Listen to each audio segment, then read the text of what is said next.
Ok, entonces, diseño de muros en la parte geotécnica. La vez pasada, en la clase anterior, vimos lo que era cálculo de empuje del suelo. Es decir, que encontramos que la fórmula para el empuje horizontal de un suelo era un factor K multiplicado por la densidad del suelo por la altura del suelo.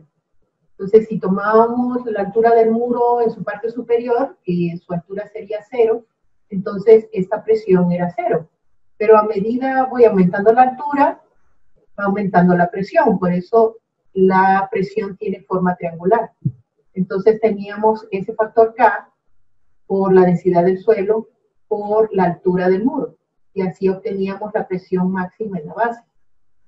Pues hoy vamos a ver un poquito más sobre este factor K, cómo calcularlo, y adicional vamos a ver cómo este muro falla por deslizamiento, vuelco y capacidad soportante del suelo. Entonces vamos a aprender a calcular esos 3 factores para el diseño geotécnico del muro. Entonces primero vamos a ver un video sobre cómo funciona la presión del suelo. Y aquí ven un muro de retención, incluso puede ser tan sencillo como elementos de madera. O sea que yo puedo hacer un muro de vigas, de castillos con soleras y aquí una pared de ladrillo. Pero como ven en la diapositiva anterior, la altura de ese muro es importante porque entre más altura, mayor carga de presión que hace que este muro falle. Vimos en la clase anterior este video donde mostrábamos la relación entre la presión vertical con la presión horizontal. Y bueno, esta es la formulita que teníamos en la diapositiva anterior. Entonces, lo que sucede en los muros es que tenemos una diferencia de altura. Y como no hay suelo aquí, entonces empieza a actuar la presión. Si tuviéramos suelo aquí, como en el caso de una zapata que esté enterrada, entonces la presión de este lado con la presión de este otro se compensan y se hacen 0. Entonces no lo tenemos que revisar. El problema es cuando hay una diferencia de altura, en donde aquí no hay presión y aquí sí la hay. Vamos a ver el típico muro, digamos que este fuera un muro de colindancia.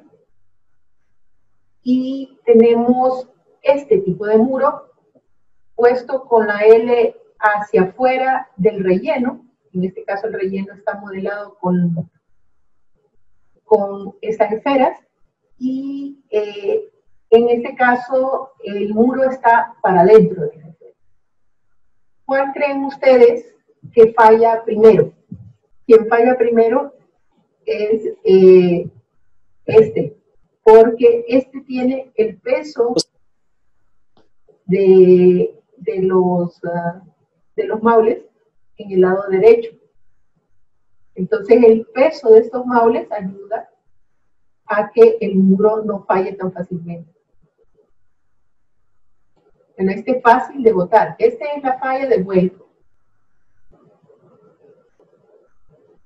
Hasta con solo soplar falla. Ok, entonces aquí viene el experimento. Ahí están los maules, uniendo los maules poco a poco para ver cuándo falla. Entonces fíjense, ya se deslizó. ¿Se fijaron que se deslizó? Fíjense que se fue para adelante. Entonces ya falló con 3 centímetros. Sigue fallando. Entre más falla, ¿verdad? Lo que ahí le van a poner es un plástico rugoso. Siempre para el frente de la L.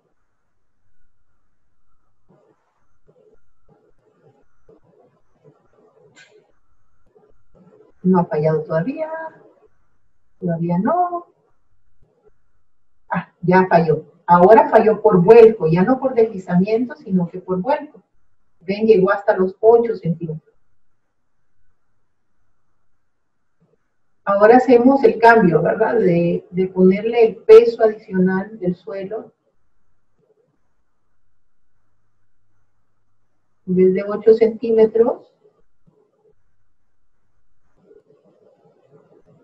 cayó hasta los 11. Siempre por vuelco, ¿verdad? Porque como tenía este elemento rugoso, no dejó que fallara por deslizamiento.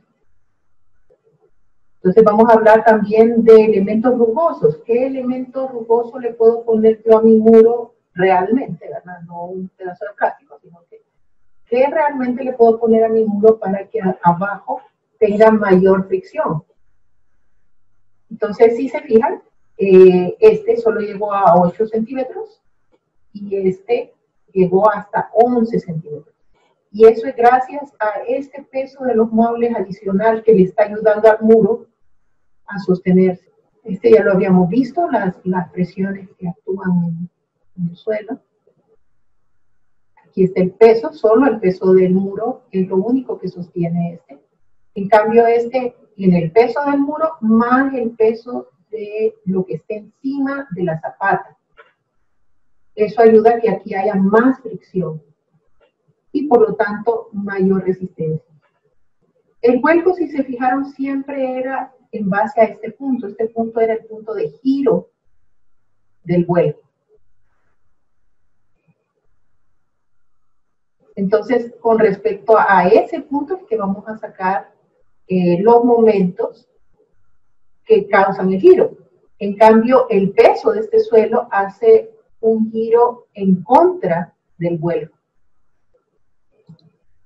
Entre más grande la zapata en la parte del talón, si recuerdan, la vez pasada hablamos que esta era el talón de la zapata. Entonces, los empujes, y sacamos un momento, este le ponemos fijo, estas hacen girar en sentido hacia enfrente del muro. O sea, estos son los momentos volcantes. Y este, en cambio, si sacamos momentos aquí, estos hacen girar el muro en sentido hacia dentro de la tierra. Estos son los momentos resistentes. Entonces, los momentos resistentes, los verdes, tienen que ser mayores que los momentos volcantes para que ocurra que el muro está estable, que no falle. Lo mismo sucedería si tuviéramos empuje de agua. El problema grande de los muros es que el agua se mete por debajo y hace también un empuje vertical. Esto es lo que nosotros llamamos buoyancia. Es lo que nos hace flotar en el agua. ¿Verdad? Entonces, el agua tiene también, adicional a un empuje horizontal, el agua hace un empuje vertical también. Entonces, eso hace los dos, tanto el empuje horizontal como el empuje vertical que vemos aquí, hacen que el muro falle. Adicional a la tierra, o sea, si tenemos tierra con nivel freático, vamos a tener los dos casos. Vamos a tener un empuje por culpa de la tierra y un empuje por culpa del agua. Aquí tenemos otros tipos de muros que funcionan, como les había hablado la vez pasada, por fricción. Ya no como este por peso, ¿verdad? Sino que por fricción de los elementos que están anclados adentro del suelo. Esos funcionan así de diferente manera. Ok.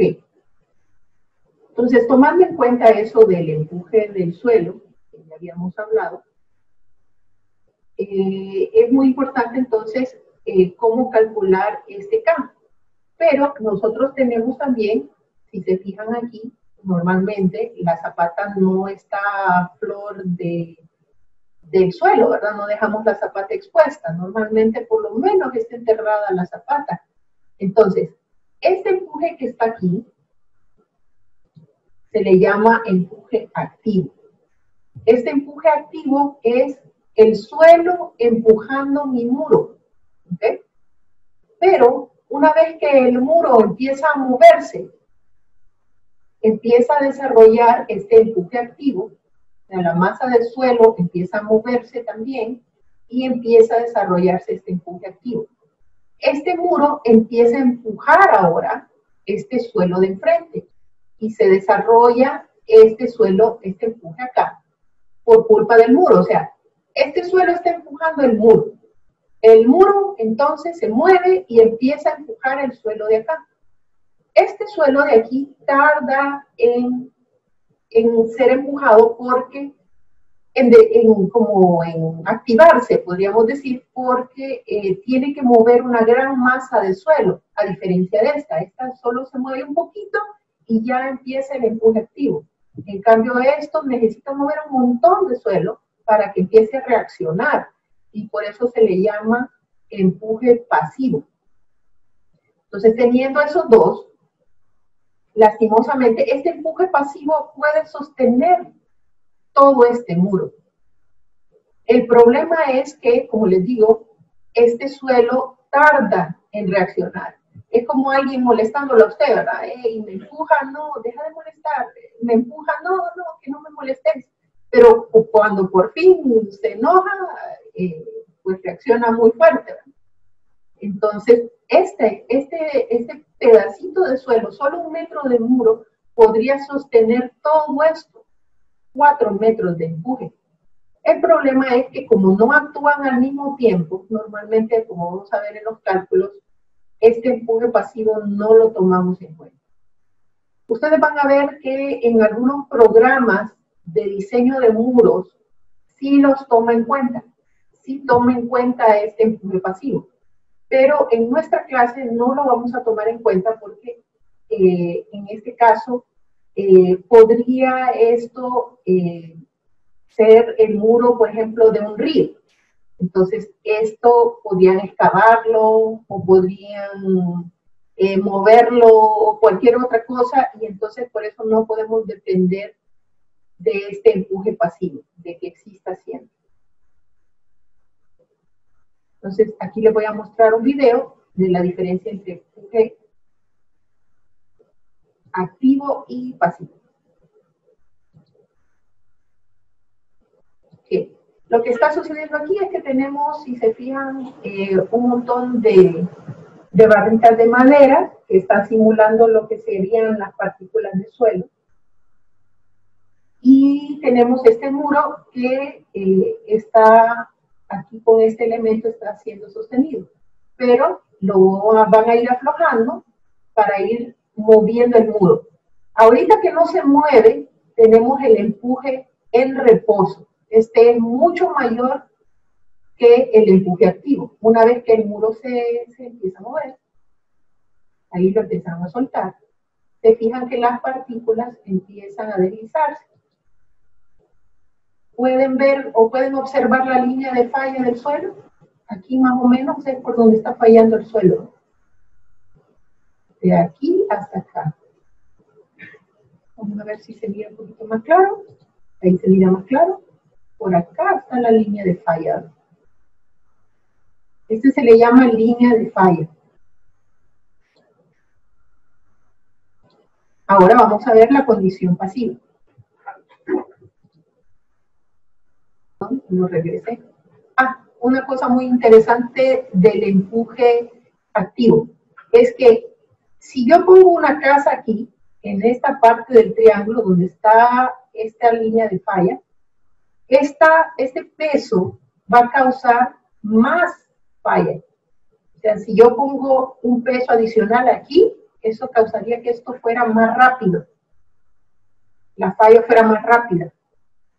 Pero si yo pongo una casa que está fuera de esa línea de falla, y la casa estuviera aquí, entonces esta casa no afecta para nada a mi muro. O sea, ni siquiera la tomaríamos en cuenta el peso de la casa en el cálculo de mi muro.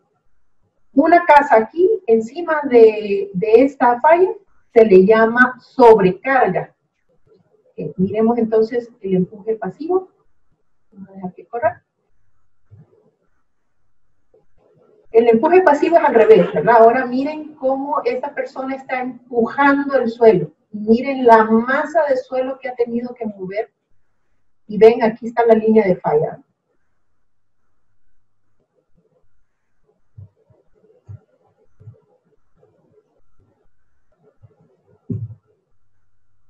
Por eso les digo que el empuje pasivo y activo no ocurren al mismo tiempo, porque tuvo que empujar un montón para que se desarrollara el empuje pasivo. Aquí ven con la línea roja que he dibujado,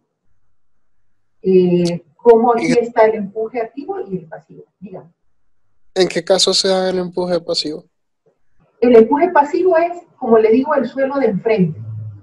Es el suelo que cuando empezó a empujar el muro, si yo tuviera suelo enfrente, el suelo de enfrente estaría fallando por empuje pasivo.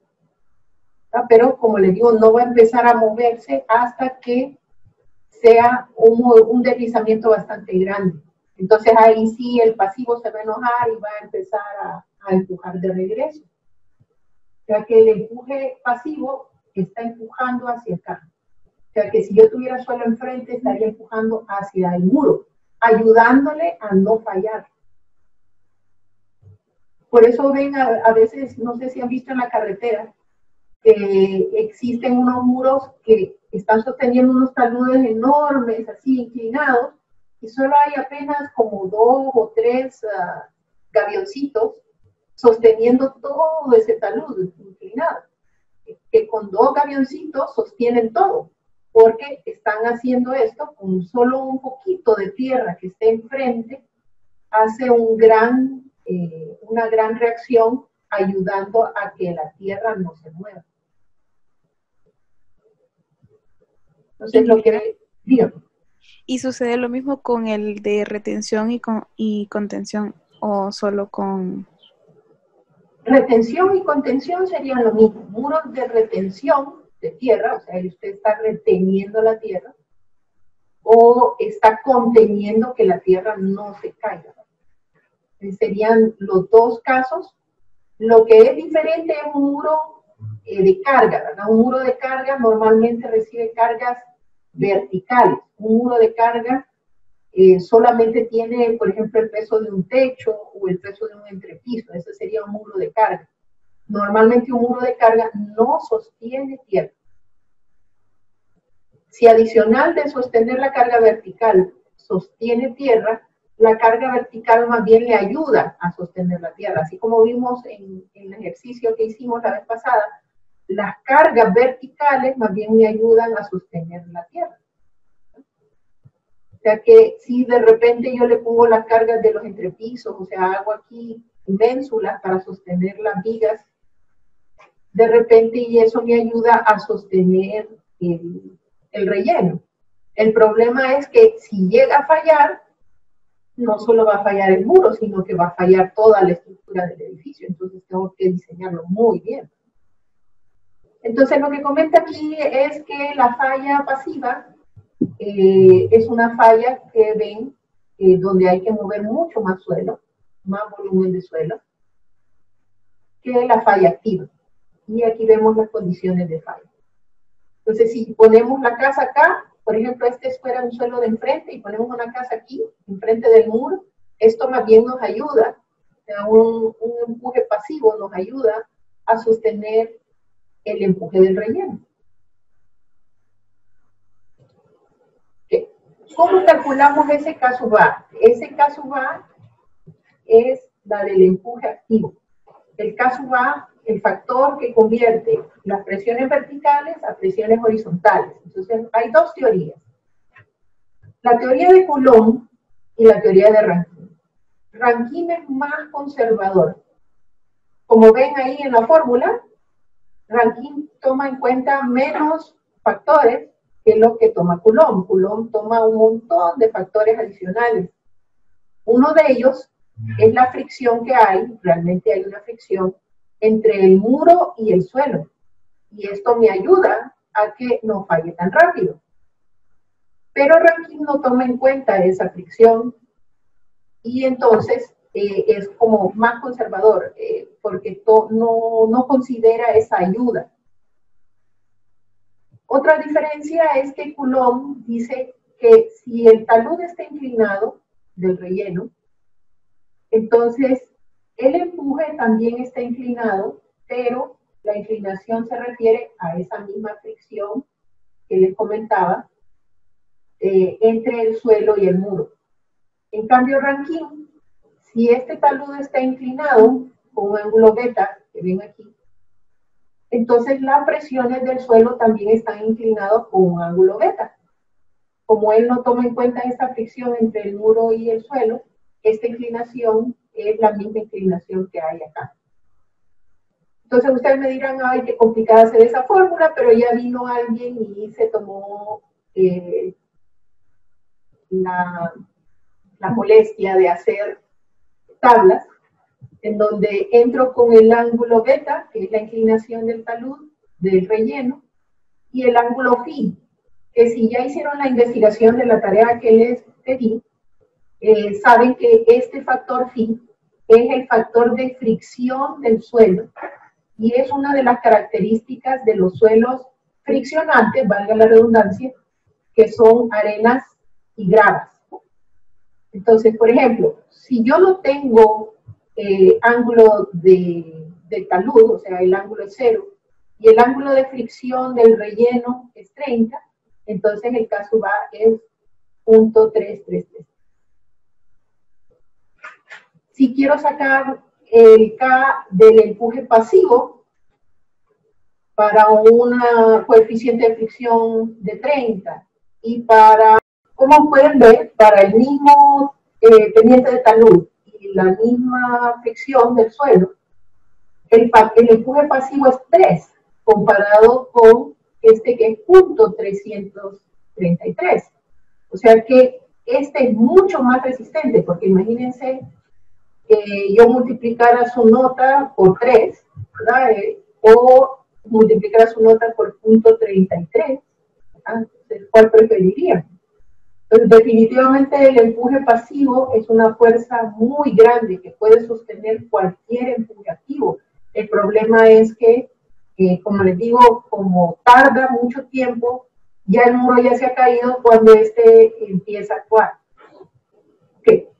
También les puse aquí las tablas para Coulomb.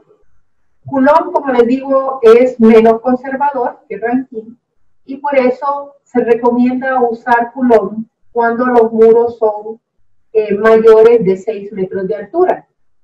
En este caso, adicional al beta, al ángulo del talud, también necesito entrar con el alfa, que es la altura, el ángulo de la cara que está pegado al muro. ¿Ya? Alfa es este ángulo que está aquí, este ángulo alfa. No sé si lo ven, vamos a poner el puntero. Este ángulo es el ángulo alfa. Entonces, si ustedes pusieron este talud inclinado, eso ayuda a mejorar la fricción. Y adicional, el ángulo de fricción que hay entre el suelo y el muro, que normalmente se toma como 2/3 del dato de fricción del suelo. 2/3 de 30 sería el delta que se pone como ángulo de fricción. Entonces aquí se lo puse en la formulita. Delta es más o menos 2/3 de phi. O sea que si tenemos 30, entonces el ángulo de fricción sería 20 más o menos. Este es un estimado común. Y si este ángulo es recto, pues entonces alfa es 90. Aquí se los puse por acá.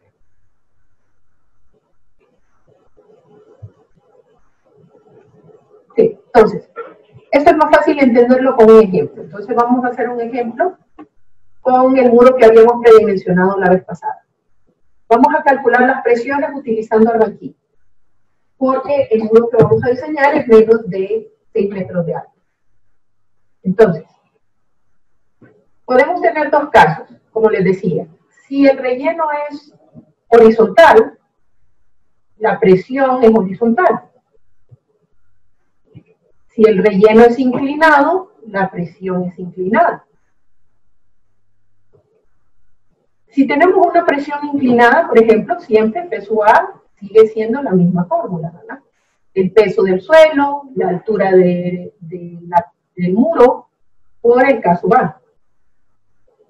Si tuviéramos estos datos, este ángulo es de 10 grados, los datos del suelo con el que voy a rellenar tiene que ser un suelo muy bueno.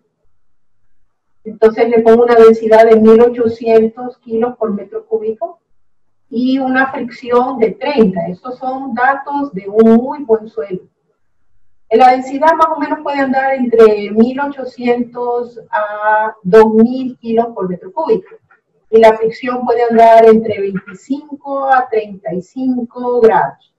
Pero estos que les estoy mostrando ahorita son los más comunes. Entonces, si usted no hizo estudio de suelos para los suelos de relleno, puede asumir estos valores.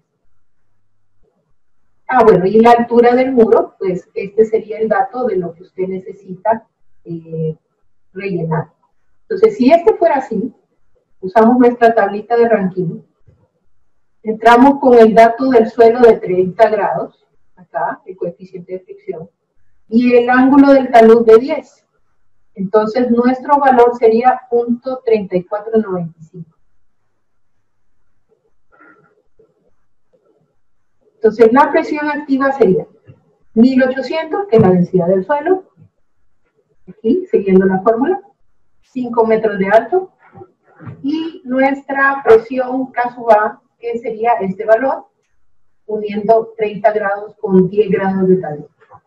Eso nos da que la presión aquí en la base, en esta parte de aquí, es de 3145.50. El hecho de que el talud esté inclinado nos ayuda de dos maneras, que ahora ya la resultante está inclinada también, y por lo tanto tenemos dos reacciones. Una vertical, que me va a ayudar a sostener el muro, y una horizontal, que va a ser la del empuje. Entonces, como decía Rankine, que este ángulo es el mismo entonces para sacar las componentes vertical y horizontal, estoy usando este mismo ángulo. Seno para la componente vertical y coseno para la componente horizontal. O sea, esta es la mala. Claro, la mala sigue siendo bastante grande. Y esta es la buena, que ahora un empuje de suelo se convirtió en una ayuda. Pero eso sucede si el talud está inclinado. Claro, el grado de inclinación depende, ¿verdad? No quiero que se caigan estos pedazos de suelo encima de mi casa. Entonces, normalmente no es un ángulo muy grande. Aquí en la tabla aparece hasta 20 grados, pero lo común es que sea más o menos 5 o 10 grados máximo. Claro, depende del tipo de suelo. Entre mejor suelo, mayor ángulo le puedo poner. Entonces, como les comentaba, una vez que ya tengo calculadas las cargas, yo lo que necesito es revisar por deslizamiento, que es la falla esta donde el muro se mueve hacia enfrente, vuelco, que es que el muro gire alrededor de este punto, y capacidad soportante del suelo. Entonces, ahora vamos a proceder a hacer esas tres revisiones. Entonces, esto ya lo habíamos hecho la vez pasada. Habíamos calculado todas las casas, los pesos que estaban debajo de la zapata. Entonces, de cada figura de estas, dividí mi muro en figuras geométricas conocidas, le saqué el área. Por ejemplo, el área de la figura 1 sería 0.2 multiplicado por 450. Eso me da 0.9. La densidad del muro, si se fijan, para el 1, 2 y 3, que es el muro en sí, tengo la densidad del concreto, que es 2.400 kilos por metro cúbico. En cambio, la figura 4, normalmente es un suelo de menor peso, y el 6 y el 5, que son los suelos muy buenos, que como les ponía en el ejemplo, podría ser un relleno de 1.800. Entonces, multiplico área por densidad y obtengo fuerza vertical. Si ustedes ven en las unidades, metros cuadrados de área, densidad en kilos por metro cúbico, obtengo una fuerza uniformemente distribuida de kilo por metro.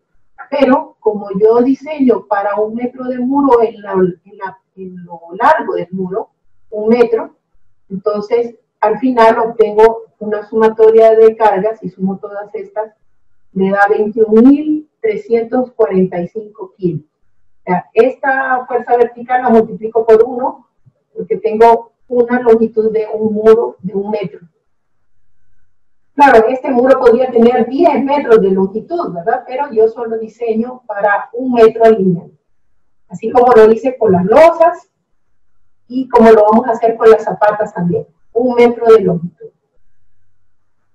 Okay. Esta es la fuerza mala, ¿verdad? La fuerza del empuje. Ya habíamos visto que acá teníamos 0 porque la altura del muro es 0.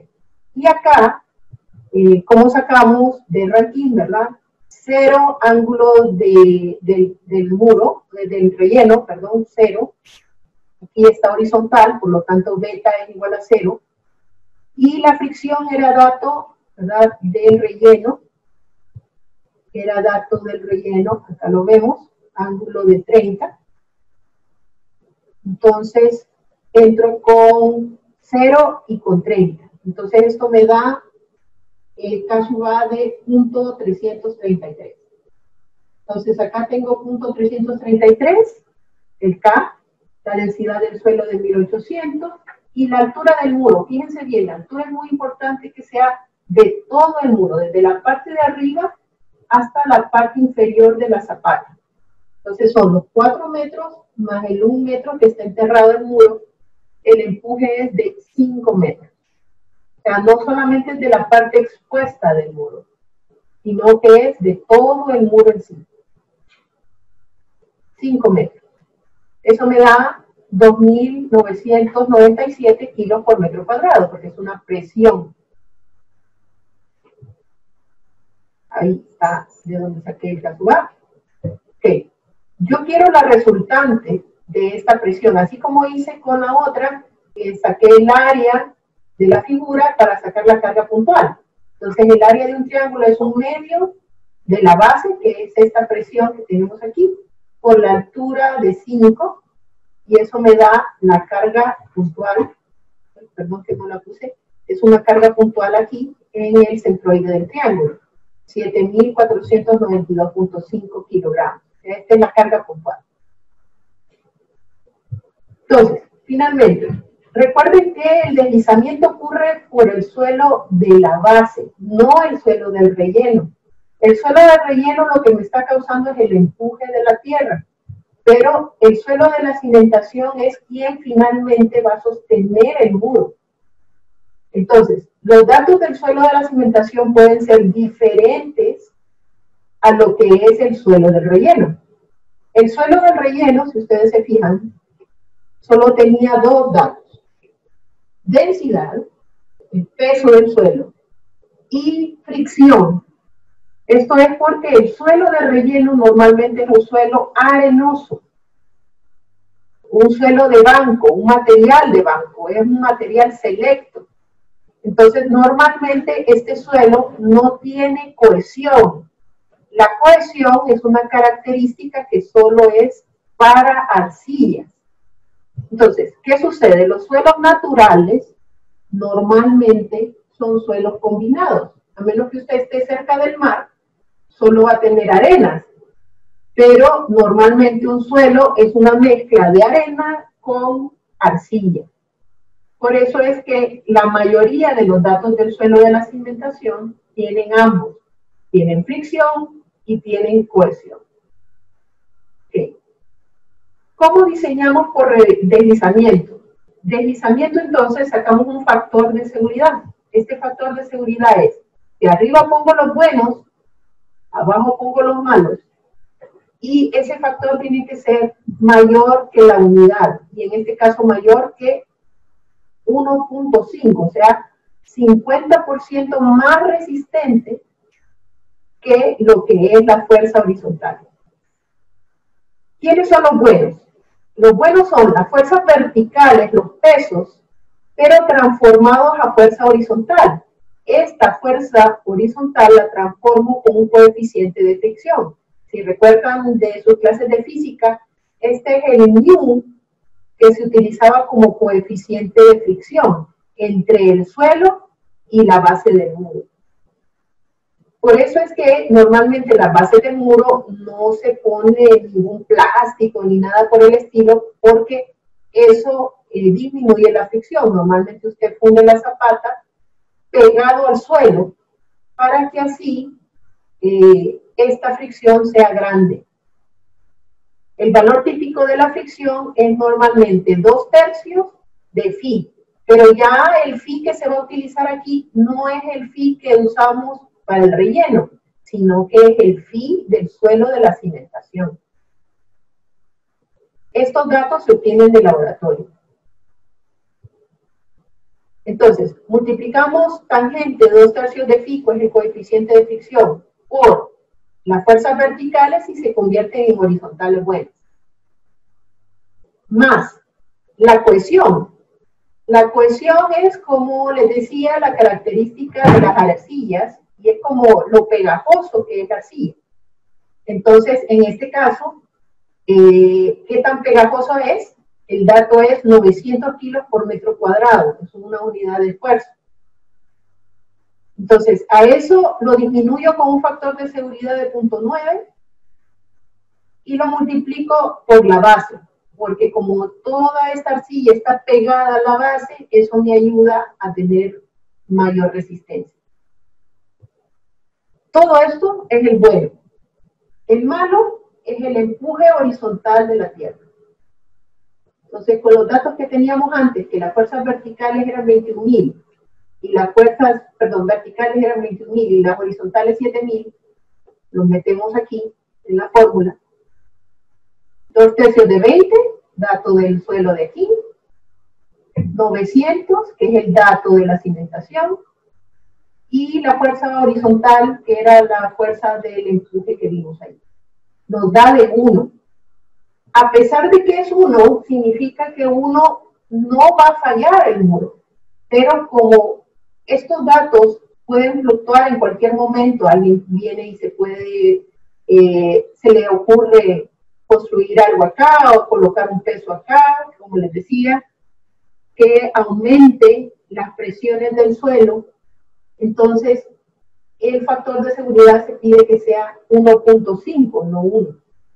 Ahorita el 1 indica que estos dos son iguales, pero con cualquier otra discrepancia ahí, el muro fallaría. Entonces se pide siempre un factor de seguridad de 50% más de la parte de los buenos. Por lo tanto, en este caso, el muro no cumple. Y tengo que cambiar el muro para que sí cumpla. Ok, analizando esta, la fórmula. ¿Qué le cambiaría al muro para que sí cumpliera? ¿Qué puedo cambiarle al muro para que sí cumpla? Okay. Una de las cosas buenas que puedo cambiar es las fuerzas verticales. Entonces, si se fijan aquí, en nuestro dibujito, si yo aumento el talón, aumento esta figura de aquí, si yo aumento un poco esta dimensión del muro, no solamente aumento el peso del muro, sino que todos los pesos que hay acá, si se fijan, tendría que entonces tomar en cuenta todo este suelo que está aquí. Si se fijan en los datos que teníamos acá, el empuje por parte de la figura 5, ven aquí, la figura 5. La figura 5 es quien más contribuye a las fuerzas verticales. 12.000 contra los demás, que aunque pesan más, tienen más densidad, son más delgados. Entonces, quien me da realmente la capacidad es esta figura 5. Entonces, si yo quiero aumentar la resistencia del muro, aguantar cargas verticales, aguantar el deslizamiento, entonces una de las recomendaciones es aumentar el tamaño de la zapata. Otra recomendación podría ser insertar un diente. Le pongo como parte del muro, no importa realmente dónde lo ponga, una figura geométrica vertical, incluso puede ser como con taludes inclinados hacia los lados, o sea, podría ser así una figura trapezoidal. Este diente lo que hace es que está metido adentro del suelo y como ven hace una trabazón mecánica, es como un pasador. Entonces lo que yo hago cuando tengo un diente es que le quito esta parte del 2/3. Ya no es 2/3, sino que tangente de phi. Eso me ayuda muchísimo a tener un valor más grande de la contribución de las fuerzas verticales. Adicional, de verdad, del peso de esto, aunque normalmente estamos hablando de un diente máximo de 50 centímetros de alto. El diseño del diente, el tamaño del diente no es tan importante, más que todo es dependiendo del material, porque si lo hago demasiado delgadito se va a quebrar, ¿verdad? Fácilmente. Entonces tengo que tener un ancho aquí que soporte el empuje, ¿verdad? Por cortante, no vaya a fallar por cortante. Este ancho de acá. Adicional de que ahora sí le puedo sumar el pasivo. Si tengo el diente, eso me ayuda a tener que el diente tenga toda esta altura, ya no solamente en 1 metro, sino que de aquí hasta la base del diente. Entonces, toda esta altura podría ser una contribución del pasivo. Ahora, como les decía, el pasivo actúa muy tarde, entonces se castiga bastante severo con un factor de seguridad normalmente de 2. Entonces, ese sería más o menos, si yo tuviera un diente, más o menos la ayuda sería del empuje pasivo con esta altura, ya no de 1 metro, sino que de la altura del diente hasta acá. Igual que lo calculé para el empuje activo, así con el pasivo, solo que el factor es de 3. No sé si tienen alguna duda de la resistencia al deslizamiento.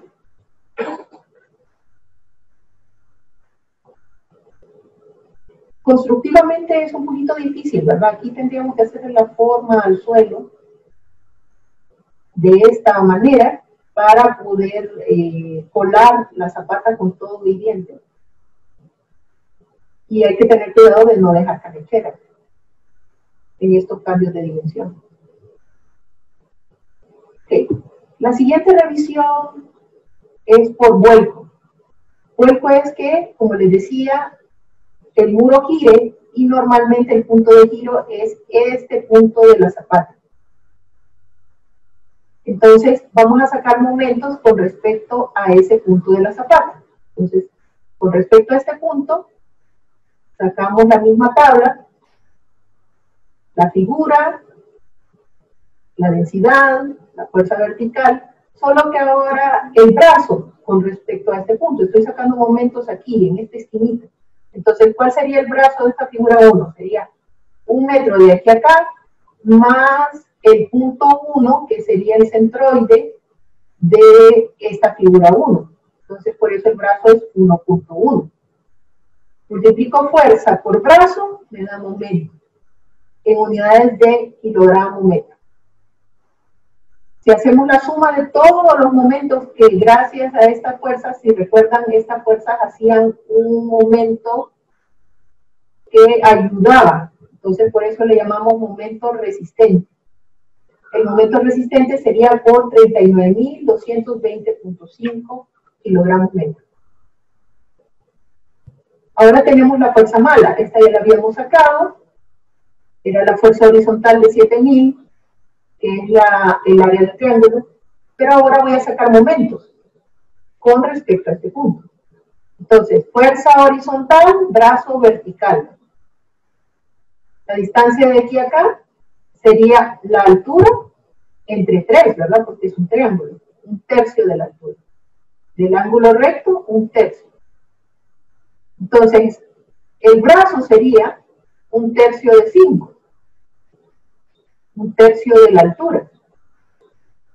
La fuerza por brazo me da momento de 12.487.5 kilogramos metro.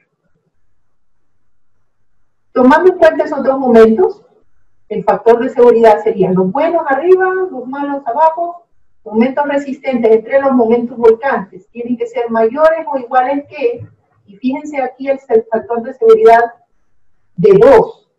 ¿Por qué de 2? Porque la falla es peor que la falla de deslizamiento. O sea, si se desliza el muro, híjole, qué mal, miren cómo se movió ese muro para enfrente. Me causó algunos agrietamientos en mi edificio, etc. En cambio, si el muro se vuelca, me cae encima. Y es una falla más frágil, o sea que lo hace de un solo. Por lo tanto, el factor de seguridad tiene que ser mayor. Ahora, esto depende del código de construcción de cada país. Hay algunos países que, igual que la fricción, el deslizamiento, el factor de vuelco es 1.5, igual que vimos en el ejercicio, en la revisión anterior. Pero entonces, aquí en Honduras, normalmente el factor de seguridad de vuelco que usamos es 2. Entonces, si teníamos los datos de que el momento resistente era 39.000, los momentos volcantes de 12.000, el factor de seguridad nos da de 3.14, que es mayor que 2, entonces sí cumple. Pero de nada nos sirve porque no cumple por deslizamiento. Entonces, si no cumple por deslizamiento, ¿verdad?, no cumple. Tengo que hacer alguna modificación, como les decía, para que el muro cumpla, ¿verdad? Aquí no estaba cumpliendo.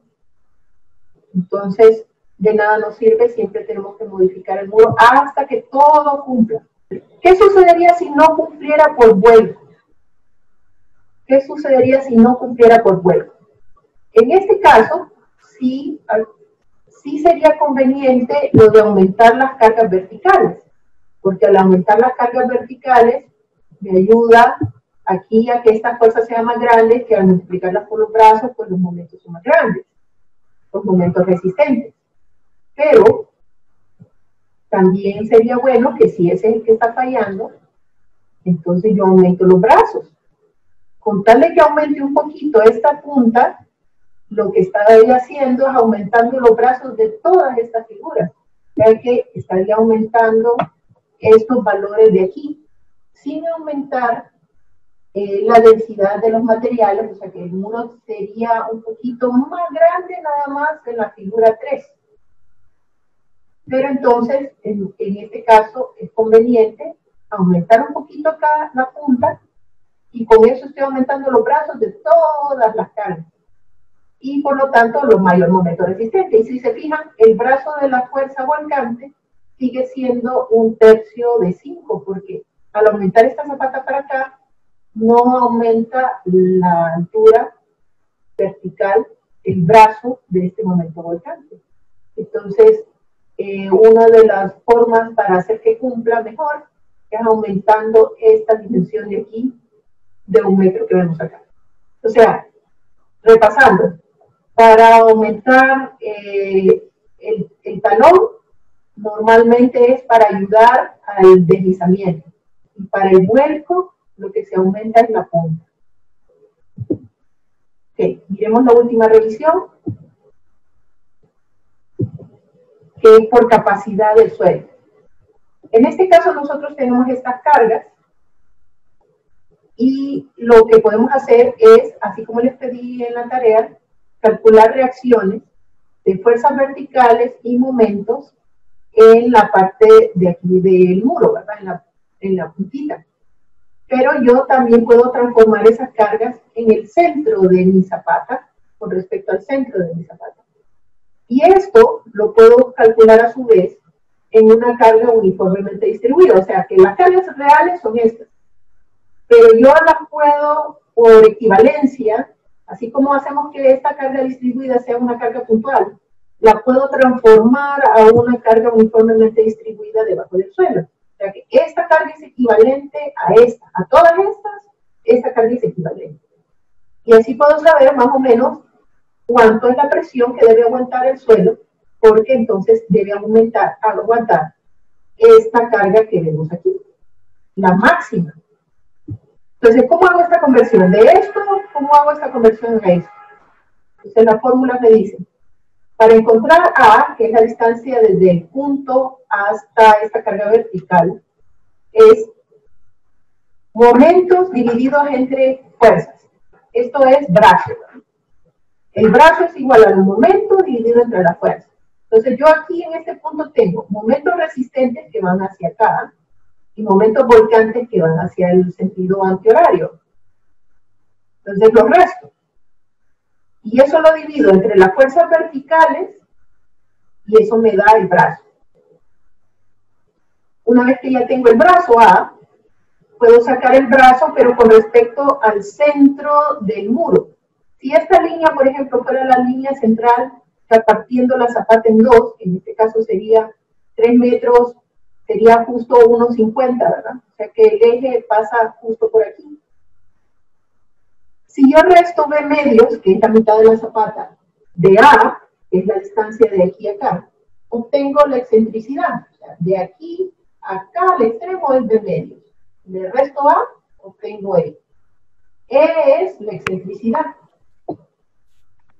Esa excentricidad debe quedar justo en el tercio medio de la zapata para que yo tenga una distribución así bonita. Si esta reacción está muy pegado aquí, lo que va a suceder es que esta reacción va a ser triangular o va a hacer que el muro se levante y entonces esta reacción aquí muy pegada acá o muy pegada acá va a hacer que el muro se levante de esta esquinita o se levante de esta esquinita. Entonces no voy a tener una carga uniforme así bonita en toda la zapata. Por lo tanto, una de las revisiones que se hacen es que esa excentricidad que caiga dentro del centro de mi muro. Y para eso lo comparo con la base dividida entre 6. Porque así estoy comparando que la excentricidad está dentro del tercio medio de la zapata. Y finalmente, una vez que ya tengo dónde está esa excentricidad, este Q máximo que vemos aquí es las fuerzas verticales dividido entre B, que es todo lo que obtengo en la carga uniformemente distribuida, y la contribución del momento, que es esta parte del triángulo, es 6 veces la excentricidad entre B. Eso se sacó de MC entre I, aquel esfuerzo que miraban en resistencia de materiales. Entonces me queda la sumatoria de fuerzas verticales por la excentricidad es el momento, multiplicado por 6, entre B es B al cuadrado, perdón, me queda B al cuadrado, es lo que corresponde a MC entre I. La inercia y C, recuerden que era la mitad, en este caso sería la mitad de la zapata. Entonces, si sustituimos los valores que teníamos en el ejercicio, sumatoria de momentos con respecto acá de las fuerzas verticales, estas eran los momentos resistentes, y el momento por parte de esta fuerza de empuje, acá, y la sumatoria de fuerzas verticales, lo sustituimos aquí y obtenemos A. A es la distancia de aquí hasta acá, de 1,25. Con ese 1,25 sacamos E, que sería B medios, la mitad de la zapata, menos A, me da 0,25. Reviso que me caiga dentro del tercio medio, entonces reviso que me caiga dentro de la base entre 6. Esto es igual a 0,5. Y efectivamente, 0,25 es menor que 0,5. Ahí estamos bien. Eso significa que sí puedo usar la fórmula, esta, que es sumatoria de fuerzas verticales entre B, que es el ancho de la zapata, por 1 más 6 veces la excentricidad, que me dio de 0,25, y la base, que es 3. Esto me da un Q máximo de 10.672.5. Q máximo, recuerden que es la presión que hay. Acá es, claro, hay una presión mínima, pero lo que me interesa ahorita es la presión máxima para compararlo con lo que puede resistir el suelo. ¿Quién me da la resistencia del suelo? El ingeniero Terzaghi, que le pedí parte de la tarea de investigar, era quién era Terzaghi. Entonces, en este caso, Terzaghi, el padre de la mecánica, el que inventó estas fórmulas para saber cuánto es la capacidad de una zapata, vemos aquí que esta es la fórmula para zapatas corridas, para zapatas cuadradas y para zapatas circulares. Pues ahorita, en este caso, para zapatas de un muro, es una zapata corrida. Entonces tenemos aquí, en este caso, la fórmula esta de aquí. Entonces, la fórmula se utiliza con los datos del suelo de la cimentación, ¿verdad? Porque es quien tiene que aguantar toda la carga. Entonces, los datos son el phi, la cohesión y la densidad. Esta fórmula tiene estos factores, NC, NQ, N gamma, que se sacan de esta tabla, que se entra con el phi del suelo. O sea, estos 20, entro con este 20 aquí, y obtengo estos factores NC, NQ, N gamma. Entonces, como les comentaba, el Q último del suelo, la capacidad del suelo, es C, que es el coeficiente de cohesión del suelo, el dato de la cimentación, por el NC, que miramos de la tabla, es 17.69, más el sigma. Sigma es la parte del suelo que está enterrado de la zapata. Ahora, nosotros tenemos enterrada la zapata con dos diferentes alturas, la de 1 metro y la de 5 metros aquí. Pero claro, como estamos sacando la capacidad del suelo, lo más seguro es que falle por la parte más débil, que en este caso sería el 1 metro. Por eso entonces, este sigma que vemos aquí es igual a el peso del suelo, de 1600, del suelo de la cimentación, por el 1 metro, que es lo que está enterrado de la zapata en la parte de enfrente. Entonces, este 1 metro de aquí es el 1 metro que está acá enterrado en la zapata. Y tenemos el NQ, que es, según la tabla, 7.44. Más 0.5 del peso del suelo, 1600, de la base de la zapata, que en este caso es 3, y de el N gamma, que es 4.97. Finalmente, entonces, eso nos da un Q, una capacidad última del suelo de 39.753 kilos por metro cuadrado. Si comparamos este con el malo que habíamos sacado del Q máximo, último y Q máximo, el factor de seguridad es este Q último dividido entre el malo, que es el Q máximo. Este factor de seguridad, normalmente, si recuerdan, era deslizamiento, se usaba 1.5, vuelco, se usaba 2. Para, normalmente, el factor de seguridad de la tierra, de la capacidad soportante del suelo, el factor anda, aquí, perdón, que lo puse muy alto, puede andar entre 2 a 5. ¿Cuáles son los criterios para usar 2 o 5? 2 se recomienda, de 2 a 3 se recomienda utilizarlo para suelos de cimentación arenosos. O sea, sería un suelo que no tuviera C, sino que solo tuviera fricción. En esos suelos, solo con fricción se recomienda usar un factor de seguridad entre 2 y 3. Para suelos cohesivos, es decir, solo arcillas, se recomienda usar de 3 a 5. Esos suelos tendrían un coeficiente C, pero el phi sería 0. Las arcillas puras no tienen fricción. En cambio, este suelo que vemos aquí es una combinación, ¿verdad? Es medio fricción, medio cohesivo. Entonces, el factor que se utiliza típicamente para suelos mixtos es 3. Porque como les dije, para suelos arenosos es de 2 a 3. Para suelos cohesivos es de 3 a 5. Pues el factor de 3 es el más utilizado para suelos mixtos. Entonces, el Q último que teníamos de 39.000 y el Q máximo que habíamos sacado por las cargas, el malo, es de 10.000, entonces nuestro factor nos da de 3.72, o sea que sí cumple. Igual como vimos en el anterior, ¿cómo haría si no cumpliera? Pues normalmente en este caso se recomienda para aumentar y el Q máximo para aumentar el Q último y disminuir el Q máximo, se recomienda aumentar la base completa, la base del muro completo. O sea, repasando, si falla por deslizamiento, vamos a ver esta figura. Si falla por deslizamiento, lo que les recomendaba era aumentar esta parte. Si falla por vuelco, lo que les recomendaba era aumentar esta punta. Si falla por capacidad soportante, lo que les recomiendo es aumentar las dos. Es decir, aumentar la base completa.